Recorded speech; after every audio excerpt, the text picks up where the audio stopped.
अस्सलाम वालेकुम जी, मैं हूं शाहबाज। आपने पिछले कुछ दिनों से देखा होगा कि टीएलपी का जो पूरे पाकिस्तान में मसला चल रहा था कि तमाम लोगों ने देखा होगा कि टीएलपी का ये कुछ मौक़िफ़ था कि जो फ्रांसीसी सफ़ीर है उसको मुल्क से बाहर निकाला जाए और उसको मुल्क बदल किया जाए और फ्रांस के साथ जो है तमाम जो ताल्लुकात है उनको ख़त्म किया जाए। और इस वक्त एक बहुत बड़ी जो है खबर सामने आई है कि फ्रांस ने जो है तमाम इस्लामी ममालिक से और तमाम जो मज़ाहिब हैं उनसे माफ़ी मांग ली है।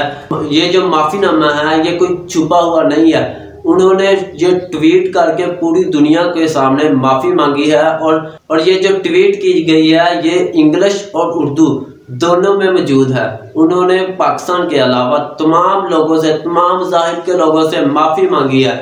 वो ट्वीट क्या है वो मैं आपको पढ़ के सुनाता हूँ, बिल्कुल उसी तरह जो उनके अल्फाज हैं वही उसी तरह ही आपको मैं ये ट्वीट जो है पढ़ के सुनाता हूँ। इस ट्वीट में ये लिखा गया है कि फ्रांसी आइन के आर्टिकल 1 में कहा गया है, फ्रांस एक नाकाबिले तकसीम स्कॉलर जमहूरी और समाजी जमहूरिया है। जमहूरिया इलाका, नस्ल या मजहब के इम्तियाज़ के बगैर तमाम शहरियों के लिए कानून के सामने मसावात को यकीनी बनाती है। जमहूरिया तमाम कायद का एहतराम करती है।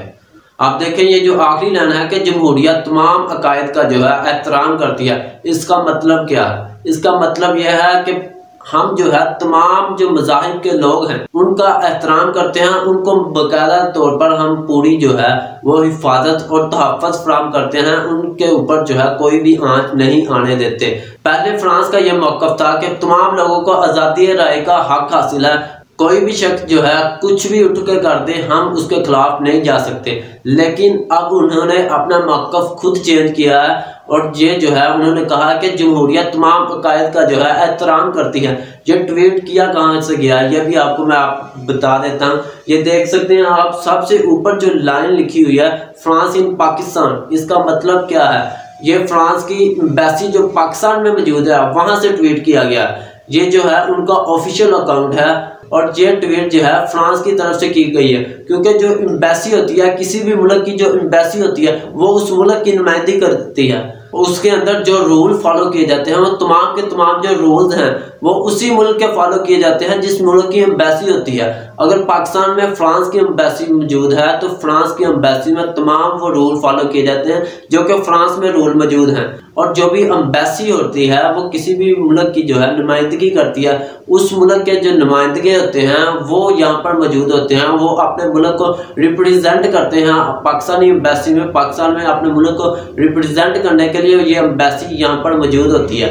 एम्बेसी का जो इलाका होता है वो भी पाकिस्तान की मलकियत होती है, लेकिन जो वहाँ पर जो कानून फॉलो किया जाता है वो कानून जो है फ्रांस का फॉलो किया जाता है। ये जो टीएलपी के एहतजाज थे वो बहुत पुराने, तकरीबन 2017 से ये एहतजाज किए जा रहे थे कि फ्रांस के खिलाफ बोला जा रहा था। अब जो है इस वक्त एक खबर ये भी सामने आई है कि फ्रांस ने अपने सफीर को वापस बुला लिया। इस वक्त जो टीएलपी का मौक़िफ़ है वो ये है कि हमने जो है फ्रांस के सफीर को वापस नहीं भेजना, बल्कि हमने उनके साथ से ताल्लुकात ख़त्म करना है, उसको मुल्क बदल करना है। ये जो खबर शायद की है कि फ्रांस ने जो है अपने जो सफीर को वापस बुला लिया, ये जो खबर है इसकी अभी तक कोई तस्दीक जो है वो नहीं हो सकी।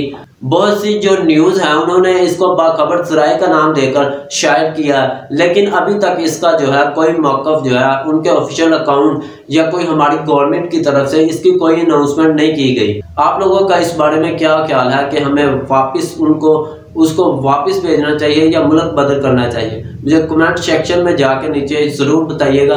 और उसके बाद आप मज़ीद मेरी ऐसी वीडियो देखने के लिए आप मुझे यूट्यूब चैनल पर सब्सक्राइब कर सकते हैं। और उसके बाद अगर आप मेरी ये वीडियो फेसबुक पे देखना चाहते हैं, आप मेरा फेसबुक पेज जो है उसे लाइक कर सकते हैं। Thanks for watching. अल्लाह हाफिज़।